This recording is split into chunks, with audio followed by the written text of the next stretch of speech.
আসসালামু আলাইকুম রহমতুল্লাহ। This is Nazmul Bin Nizam, welcome my channel. আজকে আমরা এই ভিডিওতে আলোচনা করব হ্যাড নিয়ে। আমাদের হ্যাড নিয়ে প্রচুর সমস্যা থাকে।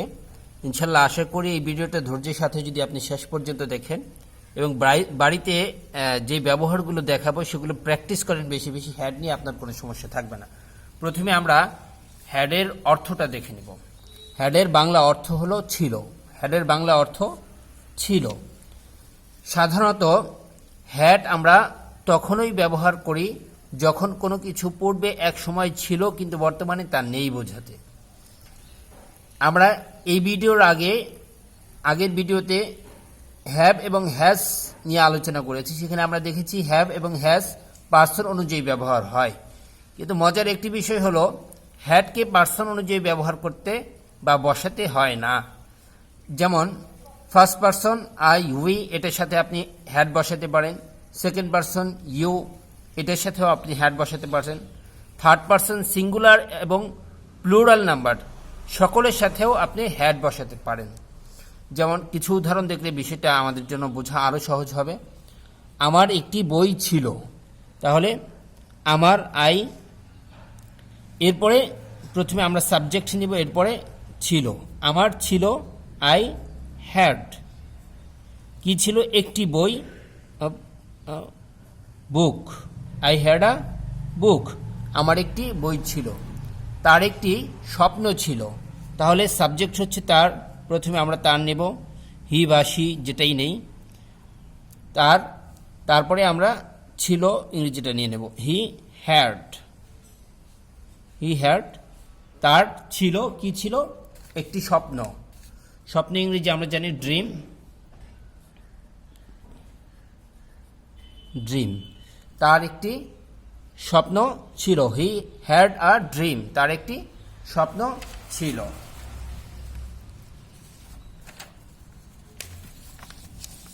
আলমের একটি টেবিল ছিল। আলমের একটি টেবিল ছিল। তাহলে আলম, এটা হচ্ছে সাবজেক্ট, আলম। এরপরে ছিল হ্যাড, আলম হ্যাড, আলমের ছিল একটি টেবিল। টেবিল। এরপরে টেবিল ইংরেজি আমরা জানি table. Alam had a table, আলমের একটি টেবিল ছিল। আমাদের একটি বাড়ি ছিল, মানে আগে ছিল এখন নেই। তো আমাদের এটা হচ্ছে সাবজেক্ট উই। এরপরে ছিল হ্যাড, একটি বাড়ি, house. House, we had a house, আমাদের একটি বাড়ি ছিল। আমার বাবার একটি ভালো চাকুরি ছিল। তো আগে ছিল, বর্তমানে সেটা নেই, এজন্য হ্যাড বসছে। তাহলে আমার বাবা, এটার ইংরেজি হবে মাই ফাদার।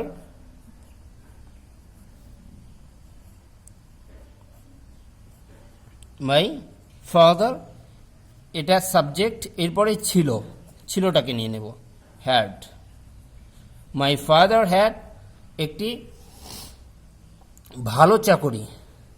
এরপরে পুরোটাকে আমরা নিয়ে নেব, good job. My father had a good job, আমার বাবার একটি ভালো চাকুরি ছিল। এটাকে আমরা যখন নেগেটিভ সেন্টেন্স বা নাবাচক বাক্য তৈরি করব তখন আমরা এটা কি করে তৈরি করব? আমরা উপরে দেখেছি প্রথমে সাবজেক্ট আসে, এরপরে হ্যাড আসে। তো সাবজেক্ট, এরপরে হ্যাড, আমরা তার সাথে শুধুমাত্র নো জুড়ে দিলেই হবে। এরপরে অবজেক্ট উপরে যেভাবে আমরা দেখেছি সেভাবেই। কিছু উদাহরণ দেখলে এটাও আমাদের জন্য সহজ হবে। আমার টাকা ছিল না, আই হ্যাড। আমার ইংরেজি আমরা নিয়েছি আই, সাবজেক্ট। এরপরে ছিল না ইংরেজিটাকে আমরা নিয়েছি হ্যাড নো। হ্যাড নো অর্থ ছিল না। কি ছিল না?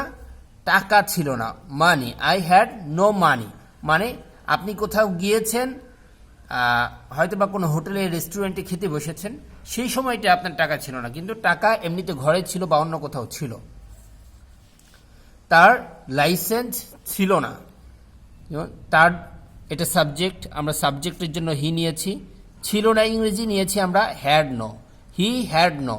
এরপরে license, he had no license, তার লাইসেন্স ছিল না, তোমার বই ছিল না। তাহলে এখানে সাবজেক্ট হচ্ছে তোমার, আমরা ইউ নিয়েছি, এরপরে ছিল না, এটার জন্য আমরা হ্যাড নো নিয়েছি। ইউ হ্যাড নো, তোমার ছিল না, কি ছিল না, বই ছিল না। এরপরে বুক, ইউ হ্যাড নো বুক, তোমার বই ছিল না। আমাদের বাড়ি ছিল না, তাহলে সাবজেক্ট আমাদের উই নিয়েছি, এরপরে ছিল না, এটার ইংরেজি নিয়েছি had no. We had no, আমাদের ছিল না, কি ছিল না, গাড়ি ছিল না, car. We had no car, আমাদের গাড়ি ছিল না। এভাবে আপনি নেগেটিভ সেন্টেন্সগুলো তৈরি করবেন। হ্যাডের আরও কিছু ব্যবহার রয়েছে, সেগুলো ইনশাল্লাহ আমরা আলোচনা করব। খেয়েছিলাম বা পান করেছিলাম অর্থেও আমরা হ্যাড ব্যবহার করতে পারি। যেমন ইট এর পাস্ট ফর্ম হলো অ্যাট, ইটের পাস্ট ফর্ম হলো অ্যাট। তো আমি যদি এভাবে বলি আই অ্যাট রাইট, আমি ভাত খেয়েছিলাম। আই অ্যাট মাই ডিনার, আমি ডিনার করেছি।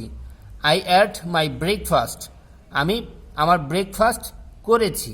তাহলে এটা হয়ে যাবে। কিন্তু আরেকটি বিষয় হলো, আমরা বিষয়টি এভাবেও বলতে পারি, সেটা হচ্ছে অ্যাট ব্যবহার না করে হ্যাড ব্যবহার করেও আমরা কথাগুলো বলতে পারি, এতে অর্থের কোনো পরিবর্তন হবে না।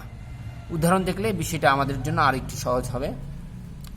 যেমন আই হ্যাড মাই ডিনার, আমি আমার ডিনার করেছি। আই হ্যাড মাই ব্রেকফাস্ট, আমি আমার ব্রেকফাস্ট করেছি। আই হ্যাড মাই লাঞ্চ, আমি আমার লাঞ্চ করেছি। আপনি এভাবেও যদি হ্যাড ব্যবহার করে বলেন তাহলেও সেটাও ভুল হবে না এবং অর্থেরও কোনো পরিবর্তন হবে না। এরপর ড্রিঙ্কের পাস্ট ফর্ম আমরা জানি ড্রাঙ্ক। ড্রিঙ্কের পাস্ট ফর্ম ড্রাঙ্ক। ড্রিঙ্ক পান করা, ড্রাঙ্ক পান করেছিলাম। তো আমরা যদি বলি I drank a glass of water, আমি এক গ্লাস পানি পান করেছিলাম, হয়ে যাবে।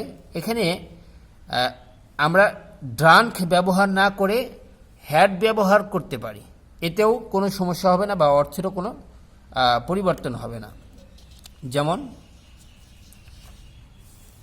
I had a glass of water, আমি এক গ্লাস পানি পান করেছিলাম।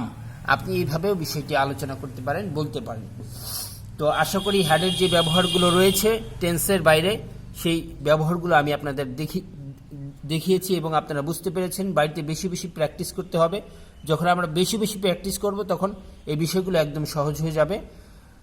যদি ক্লাসটি ভালো লাগে অবশ্যই লাইক করবেন, কমেন্ট করে আমাকে জানাবেন এবং বেশি বেশি শেয়ার করবেন। এরকম নিত্য নতুন ক্লাস পেতে অবশ্যই আমার চ্যানেলটি সাবস্ক্রাইব করে আমার সাথে থাকবেন। আজকে এই পর্যন্ত, সামনে নতুন কোনো ক্লাস নিয়ে ইনশাল্লাহ দেখা হবে। আসসালামু আলাইকুম রহমতুল্লাহি ওয়া বারাকাতুহু।